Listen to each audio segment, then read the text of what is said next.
As a general rule, I steer clear of current events. I'm going to break that rule today. I'm going to break that rule because something happened earlier this week, and when it happened, I looked at it and went, that's interesting. Never thought it would end up in a sermon.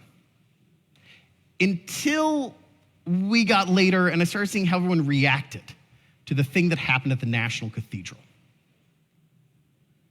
Because when I looked at everyone's reaction, I sat there going, this is exactly the problem I'm talking about. A lot of folks, because I will beat up on theology, right? I called it a sledgehammer last week, will think that I have this sort of like anti-intellectual vein or something in me. And that's really not true. What it is that one of the best decisions of my life was going to Texas Lutheran University. See, the ELCA has like 30 colleges across the country, most of them that are liberal arts colleges. And I will tell you right now, I think that the dream of liberal arts, this dream in which you internally learn all these different lenses, so that when you search for the truth, you can use multiple lenses, different lenses, to look at a situation and say, well, from what does psychology tell me? What does political science tell me? What does chemistry tell me? What does theology tell me? Is the most Christian way to try to figure out problems. I am a real believer in that calling that academics have, especially those involved in the liberal arts education. Because I believe that is the most Christian way to approach things, is to look at as many lenses as you can muster, get as many perspectives as possible to fully understand everything going on. Some of you may know, some of you may not know what I am referencing. What I'm referencing is that during a prayer service for unity across denominations, across religions, you had the Episcopal Bishop of Washington, D.C. give a 15-minute sermon, of which the last 3 minutes everyone is hooked onto because she calls out Trump directly. For treatment of LGBTQIA folks, ask for mercy. For undocumented people, ask for mercy. This has got the right very mad and the left making her a saint. Like, if you don't believe me, look at your Facebook pages, folks. I have friends on the right who love Trump. I have friends on the left who think he's a Nazi. And I have everything in my Facebook feed right now. My concern is this, and this is my concern that I talk to many times, a concern that I think today's scripture in Corinthians points to, which is when we think about spiritual gifts, very often we speak of the other. Right? Maybe I'm a preacher and you're a teacher, and we need to realize they're both spiritual gifts. That's important. That's what last week's sermon was over. It is also true internally.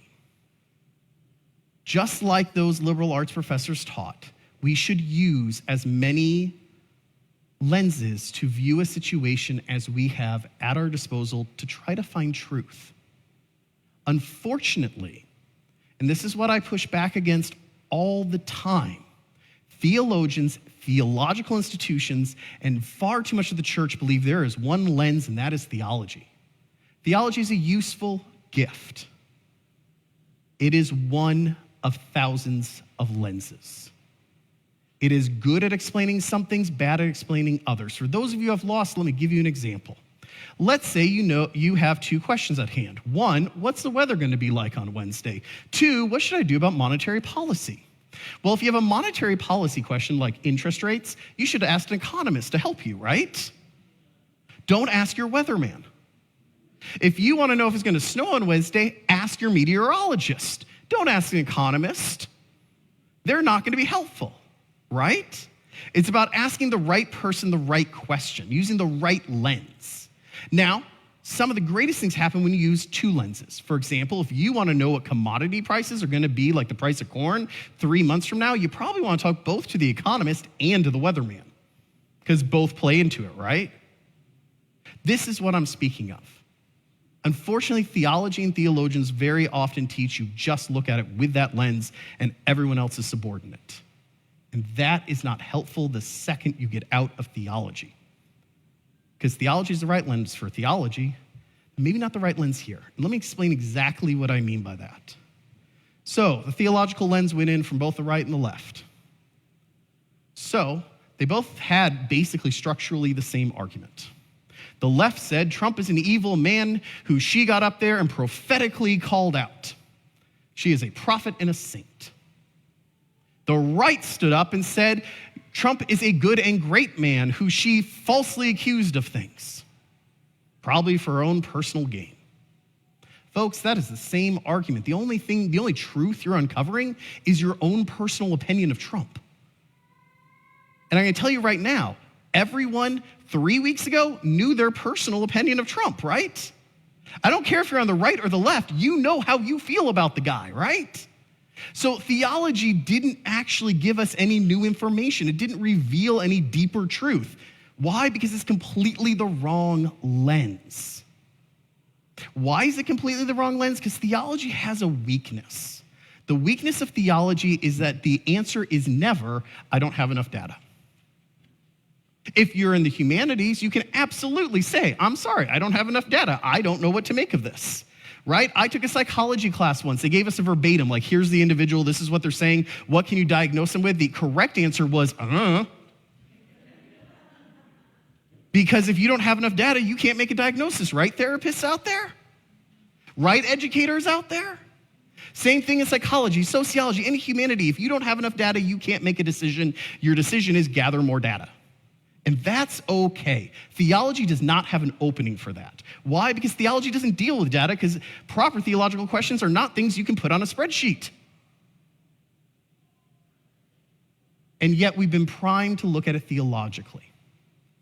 And I think this leads both the right and the left to react in ways that are not helpful, because they're reacting theologically to what is a sociological, anthropological, political, and economic, possibly business, possibly negotiation sort of arena, and therefore those lenses are going to yield more information. So we know where theology leads us. It leads us either to sainthood or damnation. And we get beyond that. If you invoke the humanities, the first thing any humanity would do is say, well, what do we know about the two players in this moment and in this time? What do we know about Trump? What do we know about this bishop? What do we know what led them to this moment in time, right? Educators, psychologists, sociologists, anthropologists, you're all with me on this, right? Okay? So what we know is this. Trump did not have to go there, right? He was not forced to be there. It is not a requirement of the Constitution. The guy chose to be there on that day, okay? And frankly, I think the right and left can agree, no one tells him what to do, okay? 2, he's a Presbyterian, not an Episcopalian. He is not a member at that particular church. He, therefore, did not just go out of happenstance, right? So he some way intentionally decided to be there. He also probably knew that there was a chance that he was going to get called out, because the Episcopal Church has been pretty open, and this bishop in particular, if you've read her writings, has been pretty open with their position that they have all sorts of issues with Trump on all sorts of things, okay? Surely he was aware of this, okay? The guy ain't dumb. So he has chosen for whatever reason. Now, you can give virtuous reasons, you can give non-virtuous reasons, but anything you come up with, the real answer is you don't really know why he showed up that day. I don't know, you don't know, we're probably never gonna know what showed up that day. Maybe his wife was like, dude, you gotta go to church. I don't know, okay? Maybe he was doing it for some nefarious reason. I don't know, but you don't either. The bishop. Few things to know about Episcopal bishops. They are elected for life, so she's not up for re-election. So the idea that someone forced her, that this was a political move to go ahead and get re-elected, not a thing. She doesn't stand for election again. They're life terms. 2, this wasn't a decision that a local congregation made. This is her seat in the Episcopal Church. Unlike the Lutheran Church, in the Episcopal Church, the bishop owns all the properties. Meaning that if the bishop wakes up in the morning and decides to lock a congregation out, they dang well can, and they proved it multiple times throughout history that that is a legal option that they can make, which also means no one made her have that service on that day. No one made her invite the president. No one made her allow the media in. So those are all choices that she at least passively makes, right? But this doesn't mean that they're done for nefarious reasons either. They could very well have been done for very good reasons too. I'm sure you can come up with both good and bad reasons to do all these things. But the real answer is that we don't know. And so if you went and you use those humanities, those beautiful gifts that are these other disciplines, these other lenses, you're going to have to say, like, we can theologically talk about that 15-minute sermon, even though we're only talking about 3 minutes of it. You got to say, you really don't know all that's going on here. You might learn more as time goes on, but you're probably never going to really know all the motivations because that requires you know someone's heart.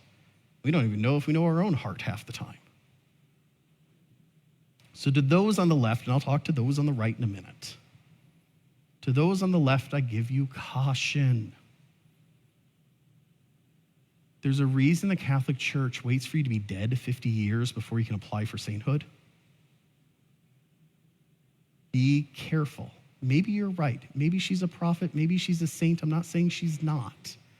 But be careful, because if you award sainthood now, when she has said what at least the left would say is the right things, before actions have been taken, she may have no reason to take action itself. A lot of bishops work that way. On the skeptical end of things, this is a great way to become presiding bishop of the Episcopal Church, or get a dean's position at Episcopal College, or any number of other highly sort of skeptical ways of existing, but people do exist like that out there. I don't know her. I don't know if that's the case. This may also be that she felt that someone needed to stand up and say, not all Christians are with Trump. She may have felt that she needed to reach out to these people who are in pain and who are scared and say, just so you know, Christianity has not ordained this guy, that there's an entire chunk of us mainlines who don't do that, and that you shouldn't just hear the evangelicals. And in that case, then she's speaking from the heart, and God bless her, because every pastor should speak from their heart. If that's what she believes, then God bless her. Okay? But we don't know enough to know that yet. So before we start creating icons on Facebook, take a breath, take a moment, do your research. Wait.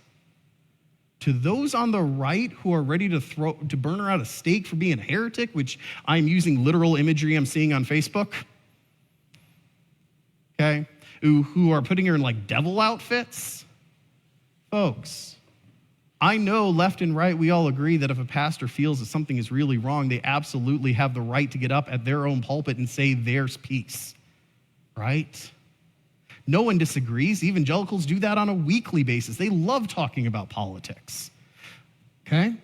If you're comfortable with them talking about politics, you gotta be comfortable with the other side talking politics too, okay? Now, you may deeply disagree with what she said.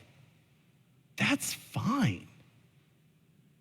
But you don't know what's in her heart. And maybe what's in her heart, as I told the liberals 2 seconds ago, is something skeptical because she wants to move up and this is some sort of career move, but you don't actually know that. It could come from a genuine place where she genuinely cares for people she sees being hurt. And this may be her genuine read on the Bible that she felt genuinely to talk about on that day in that way to those people. For any number of noble reasons too. But you don't know, just like liberals don't know either. Because none of us, regardless of our political affiliation, can tell you what's in the heart of either person who showed up that day or why they did what they did. There's a ton of reasonable ways of explaining it, but they're all just theories. Theories without data. Theories where the good psychologists, the good anthropologists, the good person in the humanities say, that's interesting. I wonder what this all means. And then looks for more data. I say this because I fear that what has happened is we have preached theology so often that we've convinced people there is one lens only in which to view this world. And it really doesn't matter which lens you preach. One lens is always dangerous. Because my liberal arts professors were right. If you want to find the truth, you got to look from all the perspectives. So as you go out this week, I urge all of you to go ahead and watch the whole sermon. Not not the 30 seconds you're going to find on TikTok, not the 3 minutes you're going to find on Instagram, but the whole 15-minute sermon. Make your own judgment. Make your own call of what you think is going on there, but make it with data. Make it with what you see. Make it with what you know, while being honest and humble enough to say what you don't know. So if you're on the left, before you release those saint icons, take a few minutes to be a little more skeptical, a little more jaded. Is she said what you wanted to hear, but is she following through with actions? On the right, take a few minutes because she said the opposite of what you wanted to hear. Don't be immediately so jaded. Take a moment and leave open the idea that this is her legitimate, personal view of how she sees the Bible in action in faith. And wrestle with that. Because it's when we truly search for truth that we have any hope of finding it.